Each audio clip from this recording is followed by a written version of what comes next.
Bien amigos, muy buenas noches. Bienvenidos a una nueva edición de Redes y Poder. Hoy día, evidentemente, las noticias siguen estando sobre el accionar, la declaración y la manera en que el nuevo gobierno, el gobierno electo, Pedro Pablo Kuczynski y su equipo, vienen ajustando los temas relacionados a lo que va a ser el gabinete de este gobierno que se inaugura el 28 de julio y por supuesto la expectativa está en los nombres, ¿no es cierto?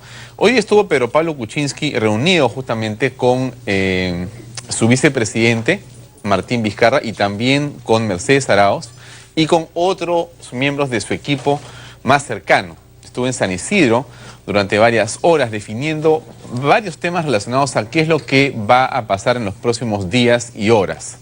Así que hay un pequeño informe que le tenemos para que usted, digamos, se oriente y tenga una línea de información interesante e importante sobre lo que está pasando en este momento con el próximo gobierno de Pedro Pablo Kuczynski. Adelante, por favor, director. Acudió al Centro Empresarial de San Isidro para reunirse con su equipo técnico que integrará la Comisión de Transición frente al próximo gobierno. Con mi equipo de trabajo sobre programa de gobierno, transición, que va a durar toda la mañana. Va a estar Meche, va a estar Martín, va a estar Torne, en fin, todos los que ustedes conocen. Confía que se reunirá con la lideresa de Fuerza Popular y con representantes de su entorno después que el Jurado Nacional de Elecciones confirme el resultado de la elección presidencial. El virtual presidente Pedro Pablo Kuczynski señaló estar abierto al diálogo. Por otro lado, expresó su apoyo a los venezolanos que pasan por un mal momento económico. En tanto, Martín Vizcarra, quien fue nombrado jefe del grupo de concertación, señaló que aún no se han definido nombres para el gabinete. No hemos definido nombres, pero sí, Pedro Pablo ha manifestado tener una apertura. Queremos que sea un ministerio amplio donde todas las fuerzas políticas puedan también ser parte. Y aunque hay quienes ya lo han propuesto como el nuevo premier, aún nada está dicho. Bien, como queda claro entonces, Martín Vizcarra es el hombre por el momento. Lo único confirmado es el señor Alfredo Torne, que va a ser el ministro de Economía. Lo demás no se tiene todavía con claridad. Y lo que ha dicho Martín Vizcarra es que va a trabajar para tener una propuesta de nombres para este primer gabinete hacia fin de este mes. Estamos hoy día, creo que 13 o 14 de junio. 14 de junio, perdón, así que todavía faltan 2 semanas para poder saber quiénes van a ser los integrantes del Poder Ejecutivo nuevo, que va a jurar el 28 de julio de este año. Pero el diálogo sigue estando presente, ¿no? El diálogo, esta conversación que no termina por cuajarse entre Keiko Fujimori y Pedro Pablo Kuczynski. ¿Y por qué es importante hablar de este tema? Bueno, obviamente, ¿no? Keiko ha tenido, en realidad, la mitad de los votos y Pedro Pablo la otra mitad de los votos. Entonces, en esta justa electoral tan estrecha, siendo Keiko Fujimori y el fujimorismo los que tienen en sus manos el poder legislativo en términos numéricos y reales, lo que se necesita es coordinar. Lo que se necesita es establecer vínculos y puentes de comunicación que sean reales y que sean fluidos. Eso en la actualidad no está ocurriendo. Como ustedes saben perfectamente, desde que se produjo el reconocimiento del triunfo de Pedro Pablo Kuczynski por Keiko Fujimori, no ha habido ninguna declaración de parte de la candidata o ex candidata presidencial del fujimorismo, de Fuerza Popular. Ella no ha dicho una palabra más. Están los voceros diciendo una cosa u otra cosa, igual que en el caso de Pedro Pablo Kuczynski, pero ella no se ha pronunciado al respecto. Y es necesario saber cómo se va a enfrentar esta situación en los próximos días. Claro, nadie está pidiendo que se haga el día de hoy o mañana o pasado, pero sí es bueno tener una idea porque esta incertidumbre que se va creando tampoco es buena para el país, ¿no es cierto? Me imagino que usted en su casa lo que quiere es que haya, digamos, menos decibeles en el volumen de esa comunicación política y que haya más coordinación, más armonía.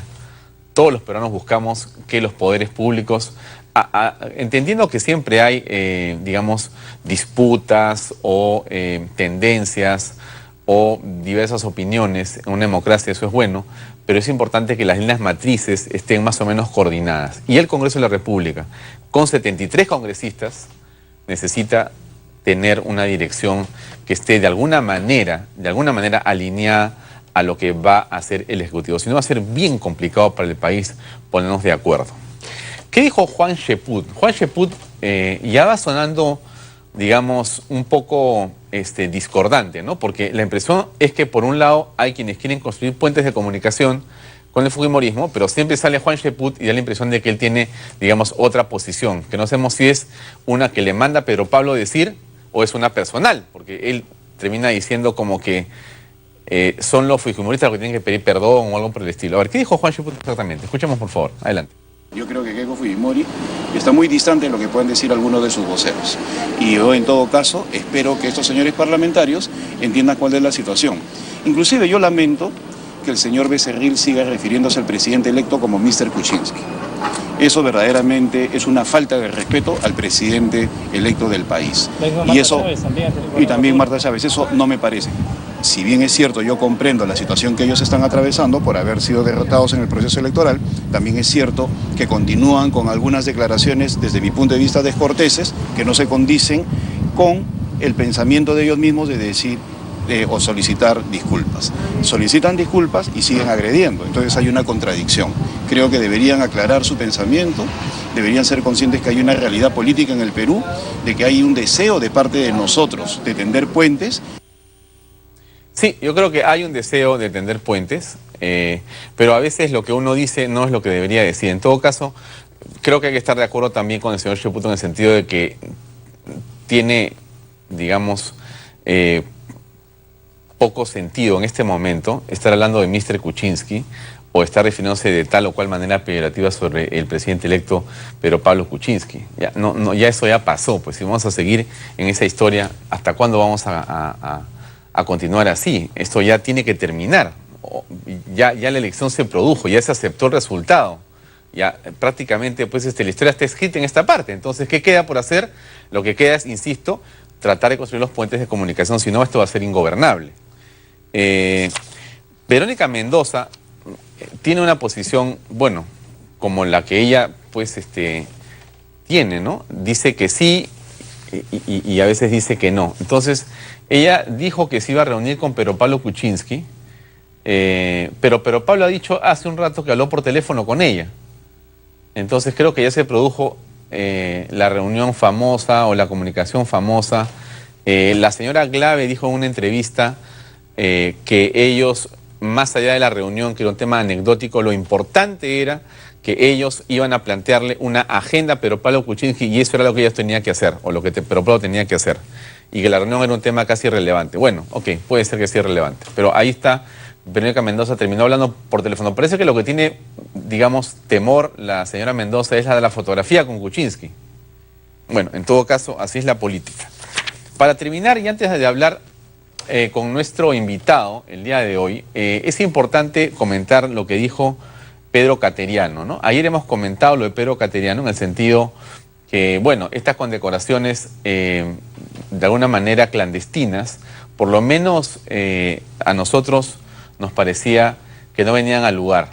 Pero él ha colocado información en las redes sociales señalando que esto es republicano, esto tiene casi una tradición el dar este tipo de condecoraciones, y mostró varias fotografías de varios gobiernos donde se condecoran. Ahí se ve al doctor García Pérez, a Joselo como canciller, al doctor Javier Velázquez Ken, y hay otros apristas y otras personas muy connotadas que han recibido estas condecoraciones. En todo caso, de esa manera él explicaba su pensamiento y por qué sí le parecía que esto venía al caso. Ahora, ¿qué cosa dijo Cateriano exactamente? Creo que tenemos una declaración de él, a ver si la podemos escuchar, por favor, director. En mi caso, fíjese, curiosamente, yo tengo varias condecoraciones del máximo nivel de algunos países y no la tenía de mi país, yo no la he reclamado. Es una tradición que cuando culmina una función un primer ministro se le conceda la Orden del Sol en el grado de Gran Cruz. Eso ha ocurrido con los primeros ministros del gobierno de Lapra, de Toledo, y hoy día he publicado una foto también durante el gobierno. No, en privado no ha sido en Palacio de Gobierno, que es un salón público. Bueno, pero convocaron a los medios. Bueno, en realidad no se supo. La resolución, claro que está. ¿Dónde está publicada? Las resoluciones no se publican de las condecoraciones. Ese es otro aspecto que algunos abogados que trabajan para algunos congresistas electos, desinforman a la opinión pública. Las resoluciones supremas de condecoraciones no se publican en el peruano. Bueno, en familia, con el grupo de amigos, porque nosotros no somos de despilfarrar el dinero público, hacemos reuniones austeras. Yo en muchas ocasiones invito a la prensa y generalmente no va. Bueno, ese es el doctor Cateriano, un hombre tan importante en este proceso político, en verdad. Es mejor no escuchar sus explicaciones, que son en realidad malabares de la política, que son tratar de explicar que por qué sí y por qué no.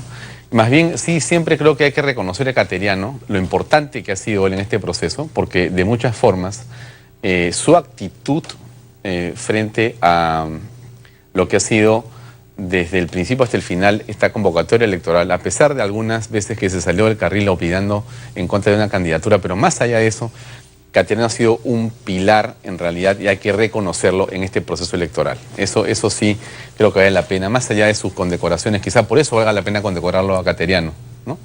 Pero siempre la clandestinidad no creo que sea algo que ayude. Él explica que no, que sí, que fue en Palacio, que Palacio es público. Bueno, ya, son malabares de la política. Pero lo que está presente, y ahí viene la conversación con nuestro invitado a continuación, lo que está presente en la mente de todos nosotros es una situación que comienza a preocupar. ¿Y cuál es? Bueno, el hecho de tener a un grupo parlamentario mayoritario, como el caso del fujimorismo, un gobierno como el del Pedro Pablo Kuczynski, con solo 18 congresistas, algunos quieren ser ministros encima, y entonces una situación de un manejo endeble, complicado. Entonces, nosotros queríamos traerle a su mesa esta noche, señor y señor que nos ve, la explicación casi pues como coquito de cuál es la importancia del Congreso, qué pasa en estas comisiones, qué se define ahí.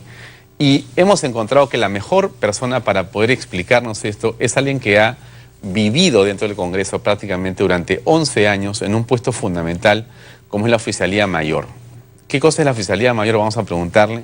¿Y qué cosa es lo que se espera de este Congreso en términos del manejo interno? Más allá de la política, digamos, ¿cómo se maneja esto? Y hacer algunas preguntas que seguramente usted también tiene en mente que le hemos apuntado en las redes sociales.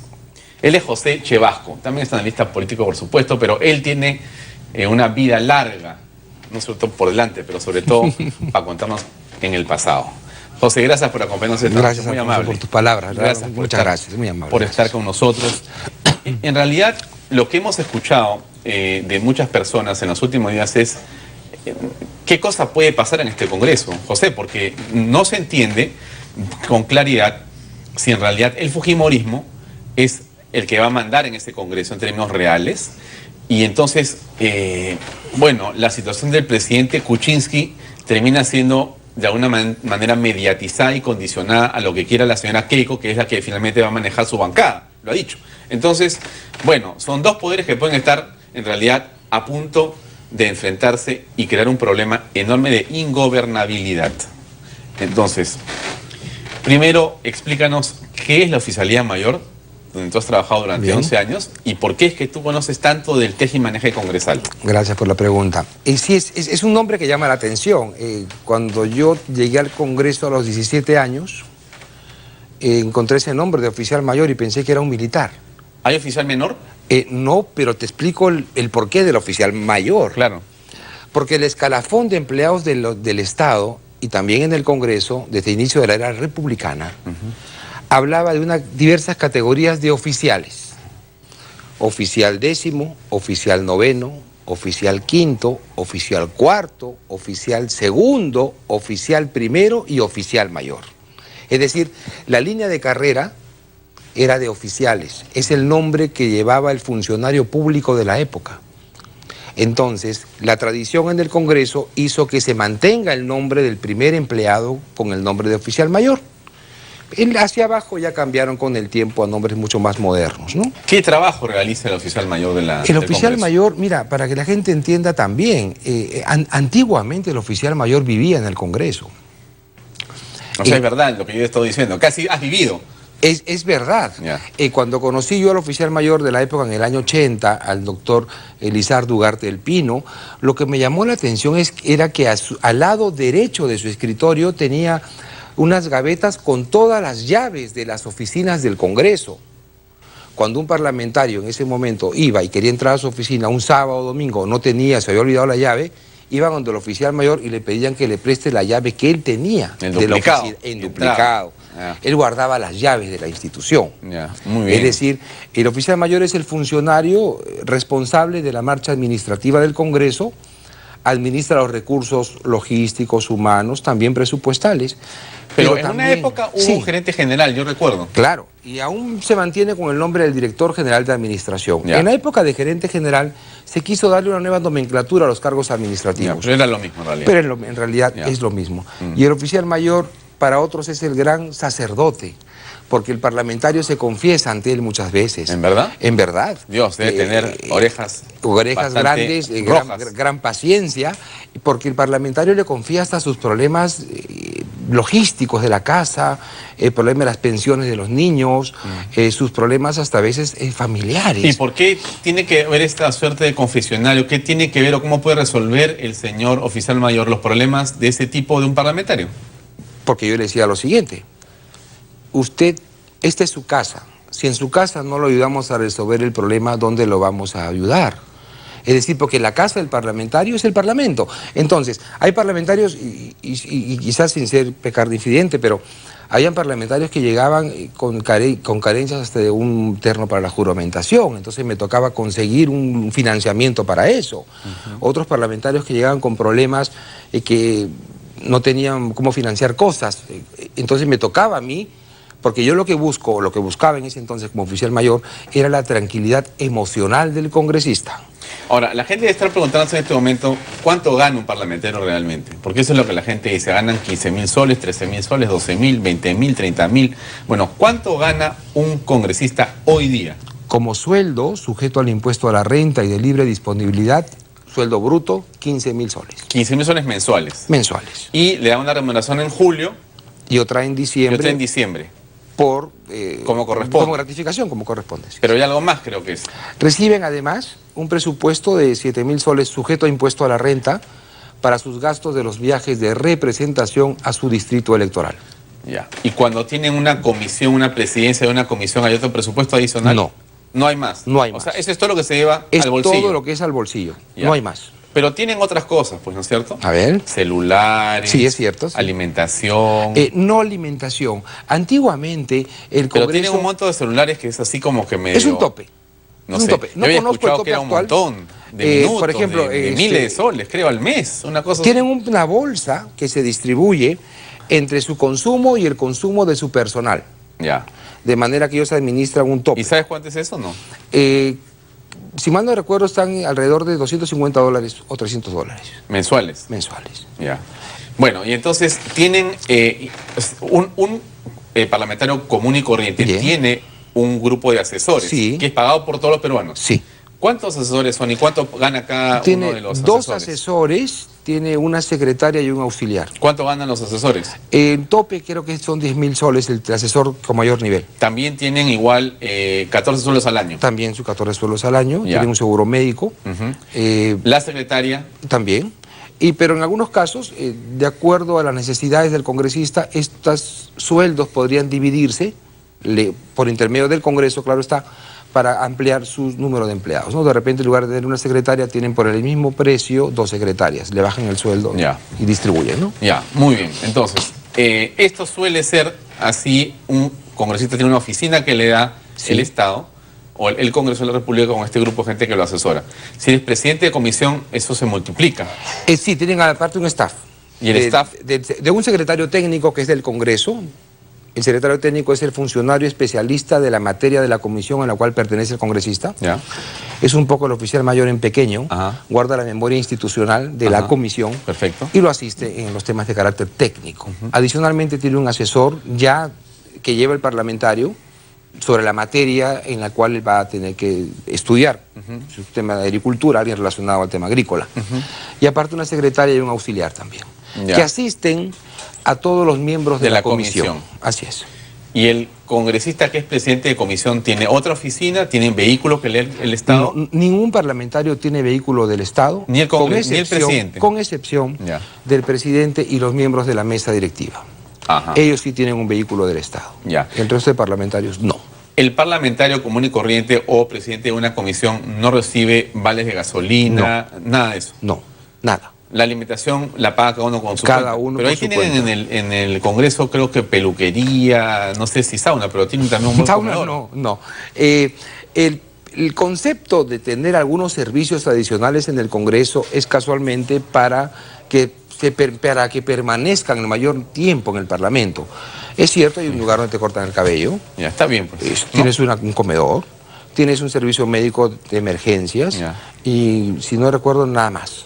No hay sauna y esas cosas. Ya. Ahora, la pregunta entonces que muchos me han hecho a mí y yo también quiero hacértela porque me parece curiosísimo que hayan cerca de 3.000 empleados en el Congreso. Sí, aproximadamente. Porque si yo echo pluma a lo que tú me has dicho, o sea, si tú multiplicas los 130 congresistas por esa cantidad de asesores más toda la historia, no llegas a 3.000 empleados. Es que el servicio parlamentario ha crecido demasiado en estos años. Demasiado significa en exceso. En exceso. Hay oficinas Ya. que ¿Tú tienen cuándo 50 has dejado personas. de ser Yo dejé de ser oficial mayor en el año 2007. Y hay hace 11 11 años. Ya. ¿Cuántos empleados habían en ese momento? En ese momento el tope era 1.000 y algo, 1.200. 1.200. Y eran la 1.200. misma cantidad de congresistas. Era la misma cantidad de congresistas. ¿Y por qué han subido 2.000 empleados más? O sea, ¿es tanto mejor ahora el desempeño de un congresista que en esa época? Yo diría que hay un crecimiento vegetativo. Vegetativo. ¿Cómo crece vegetativamente una institución como el Congreso? Hay personas, y eso me lo comentan, y cuando he tenido la oportunidad de ir, hay personas que no necesariamente están haciendo algo. Pero reciben un sueldo. Reciben un sueldo, porque también han habido, el Congreso tiene empleados de diversos regímenes laborales. Ojo. Claro. Tiene 728, tiene empleados que están bajo el régimen de retorno, gente que fue destituida en su oportunidad y que por razones judiciales ha regresado. Claro. Tiene empleados de confianza, digamos, que son traídos por los políticos. Y se quedan ahí. Y se quedan por un contrato definido, que termina, me parece, al 26 de julio de este año. Ya, pero si entrarán los del siguiente gobierno. Sí, pero esperemos que esto sea, pues no en la cantidad, Ya. porque hoy el Congreso tiene quizás el mismo número, hablando proporcionalmente, de empleados que cuando era bicameral. Claro. Ahora, ¿y cómo gasta 600 millones de soles al año, no? Es impresionante la cantidad de dinero. Es impresionante. Y esto ha ido subiendo en este Congreso. Ha ido subiendo. Creo que comenzó en 320 o 300 Había una evolución. Se ha duplicado. Hasta triplicado si hablamos del año impresionante. 2000, ¿no? Pero Del 2000 a tan la fecha. eficientes son los congresistas. Ahora vamos a conversar, amigos, con un congresista que ya está acá para preguntarle cómo es que logran gastar tanto dinero. Es que hay increíble. muchos edificios, hay una serie de gastos de inversión que también el Congreso realiza en sus instalaciones. Existe el tema de la planilla, que es bastante onerosa, pero en todo término esto, con una buena reingeniería, creo yo que puede reducirse, ¿no? Bueno, y ahora, ¿por qué es tan importante las 26 comisiones y por qué el Fujimori va a tener 13 de ellas y por qué puede terminar en realidad haciendo más o menos lo que la política de ellos imponga? Porque está el principio de proporcionalidad. Ajá. El reglamento del Congreso establece el número de 24 comisiones ordinarias. Hay 24 comisiones. 24 establecidas en el reglamento. Ya. Pueden crecer o pueden reducirse, eso depende de la voluntad del Congreso. Ya. Y de acuerdo a la proporcionalidad y al porcentaje que tiene el grupo fujimorista, a ellos les corresponde las 13 presidencias de comisión. Ya. ¿Pero cuáles? Las que ellos elijan. Las que ellos elijan. O sea, inteligencia, presupuesto, Economía son las más trabajo, importantes, educación. en realidad, ¿no es cierto? Sí, y ellos esas pueden. van a ser, digamos, tomadas discrecionalmente por ellos. Tienen la primera opción de elegir la presidencia de comisión que ellos quieren, ¿no? Pero Pablo Kuczynski, si tiene 18 congresistas, ni siquiera va a alcanzar a un congresista por comisión. No Van a alcanzaría haber de acuerdo a la 5 comisiones donde el presidente porque de la República no va a tener ni idea de lo que está pasando. Así es, porque son 13 menos 24, son 11. De esas 11 va a aprobarse el tema, creo que de los grupos parlamentarios de A5, Ajá. que está muy bien. Y en base a eso no le va a tocar, digamos, muchas presidencias de comisión, ¿no? Complicado para Kuczynski.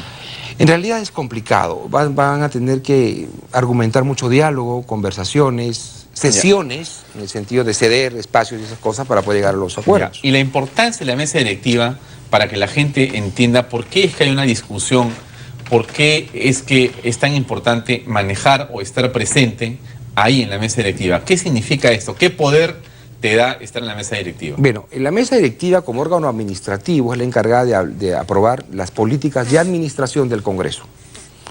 Y esto pasa a su vez de ser el caso por el Consejo Directivo, donde sí están representados todos los grupos parlamentarios. Entonces la mesa directiva conduce el debate, aprueba las políticas administrativas, ratifica o no a algunos funcionarios. De manera que una cosa es la mesa directiva desde el punto de vista de la administración y otra cosa es la mesa directiva del debate en el Pleno. Política. Que es la que tiene que ver con la decisión de los temas de agenda, de discusión en el Pleno del Congreso. Ya, o sea, el que maneja la mesa directiva pone los temas. Sí, el Consejo Directivo aprueba la agenda. Ajá. Y de acuerdo a como el presidente ve cómo está el hemiciclo en ese momento, de repente el orden es un tema de la Comisión de Economía, pero el presidente de Economía no está en ese instante, de repente en ese instante. Entonces dice, ¿quién está? El presidente de Transportes. ¿Qué tema tenemos de Transportes? Y ponerse al debate. Hay una serie de consideraciones que toma en cuenta para poner al debate los temas, previa coordinación con las bancadas y con sus vicepresidentes. De tu visión del Congreso que termina, donde el fujimorismo ha tenido 34 o 33 congresistas, ¿tu percepción es que ellos se han comportado de una manera, digamos, abusiva, prepotente, dictatorial, o más bien han tenido un comportamiento prudente y democrático? ¿Cuál es tu percepción? Creo que han tenido un comportamiento homogéneo, han actuado como bloque, le han permitido la gobernabilidad del país, eso hay que reconocerlo, han cedido sus votos cuando el Perú no está necesitado para darle estabilidad a los gabinetes, por ejemplo. Y creo Cateriano ha sido votado por ellos, ¿no? Votado por ellos, claro que sí. Y en términos generales creo que es una bancada que se ha comportado con la disciplina que todos quisiéramos que las bancadas se comporten. Creo que había un pensamiento hegemónico allí, digamos, de decisión y de disciplina parlamentaria. ¿Y eso hace pensar que podría proyectarse con 73 o más bien, ya que están ahí, podrían abusar? ¿Cómo ves tú la cosa? Es que el abuso, a ver, un asunto es la voluntad popular que te dijo ten 73 parlamentarios, claro, que es la voluntad popular. Claro. Y otra cosa es cómo esa voluntad popular, traducida en presencia de congresistas, hace de que no proyecten una imagen de autoritarismo. ¿Y cómo se proyecta una imagen de democracia? Conversando, dialogando, cediendo. Creo que el primer trabajo, no es fácil administrar 73 personas, 73 voluntades. Es muy difícil, ¿no? Es complicado. Entonces, para ello tienen que establecer canales de comunicación permanente y diálogo con las minorías y respetar sobre todo los derechos de las minorías en cuanto al control político, en cuanto a la fiscalización y en cuanto a ceder seguramente algunos espacios que permitan transmitir cierto equilibrio al interior del Congreso, ¿no? Bueno, pero a ver, si nos está viendo en este momento, Pedro Pablo Kuczynski o Keiko Fujimori, y habría que sugerirles en relación a esto que viene, más que a Keiko, que ya ha manejado su bancada, a Pedro Pablo, que va a estar mirando esto de manera un poco, digamos, inaugural, cuando arranque el día 28 de julio, ¿no es cierto? Le va a decir, bueno, ¿cómo me voy a encontrar?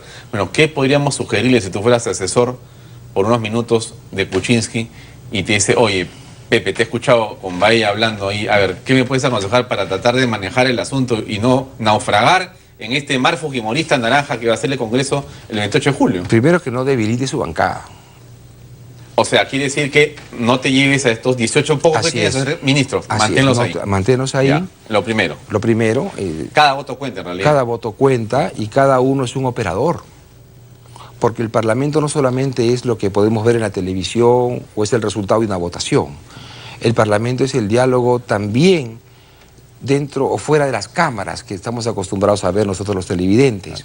Hay que conversar, hay que dialogar, encontrar puntos de coincidencia. Las agendas legislativas tienen que coincidir con la agenda de la población, porque a todos nos interesa, por encima del tema de las mayorías parlamentarias y los partidos políticos, lo que nos interesa como ciudadanos es que el Parlamento se legitime, y se legitima como una institución. La opinión pública valora y opina sobre la institución del Congreso como tal, y pone a todos los parlamentarios sin interesar por el momento a qué partido pertenecen, su conducta como parlamentarios o padres de la patria. Entonces ellos tienen que tener un pensamiento común y decir lo siguiente: nosotros proyectamos la imagen del Congreso. Todos. Cuando el ciudadano evalúa al parlamentario, no dice de tal o cual partido, el principio dice el congresista tal, entonces sin distinguir colores políticos. Entonces, lo que hay primero que ver es el manejo institucional del Parlamento, que el Parlamento recupere su legitimidad, que la agenda del trabajo, tanto de la mayoría como de la bancada del gobierno y las demás bancadas coincidan en una agenda parlamentaria corta, que se puedan aprobar temas de interés para la ciudadanía y que la población sienta que están siendo realmente representados. Muy bien, José, gracias por Alfonso, acompañarnos gracias a ti esta por la noche invitación. En Redes y Poder. Amigos, regresamos de una pausa comercial con un congresista que ya está acá, ustedes lo conocen, él es Víctor Andrés García Belaúnde Vitocho, con quien vamos a conversar de varios temas, ¿no? De repente también de los asesores, de las comisiones, que está justamente en la picota. Regresamos después de una pausa comercial enseguida con Vitocho. Permiso.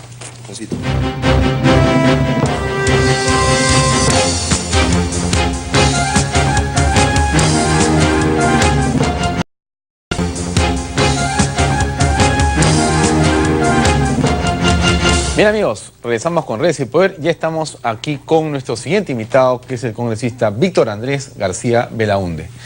Vitocho, buenas noches, gracias por acompañarnos. Gracias, Alfonso, por la invitación. ¿Cómo está el ánimo en el Congreso? Hoy día han estado debatiendo, han estado